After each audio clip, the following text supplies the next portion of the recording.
সুপ্রিয় দর্শকগণ, আশা করছি আপনারা ভালো আছেন। আলহামদুলিল্লাহ, আল্লাহর রহমতে আমিও ভালো আছি।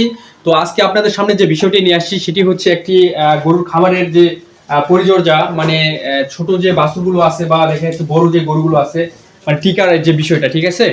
আপনারা যখন একটা খামার করেন সবসময় চেষ্টা করবেন একটি গরুকে মোটামুটি দেখা যাচ্ছে খুরা রোগ, ল্যাম্পি রোগ, মানে ভাইরাস জনিত যে রোগগুলো আছে এই রোগের ভিতরে অবশ্যই আপনাদের লড়তে হবে এবং প্রতিরোধ গড়ে তুলতে হবে। সেটি মূলত হচ্ছে টিকা। তো আপনারা যখন টিকা ইউজ করবেন তখন কিন্তু একটা খামার একটা রোগের হাত থেকে অনেকটা রেহাই পায়। বিশেষ করে আপনারা হচ্ছে লাম্পির যে সময়টা আসবে অবশ্যই চেষ্টা করবেন প্রত্যেকটা গরুকে লাম্পির টিকা প্রদান করার জন্য, বা খুরার যে রোগটা আসবে ওই খুরা রোগের সময় প্রত্যেকটা বাছুর এবং যে বড় গরু আছে তাদেরকে মানে খুরা রোগের টিকা প্রদান করার জন্য, মানে যখন যে সময়টা আসবে আপনারা চেষ্টা করবেন প্রত্যেকটা গরুকে টিকা প্রদান করার জন্য। তাহলে কি হবে, আপনাদের প্রত্যেকটা গরুই কিন্তু অনেকটা সুস্থতা থাকবে এবং রোগের হাত থেকে রেহাই পাবে।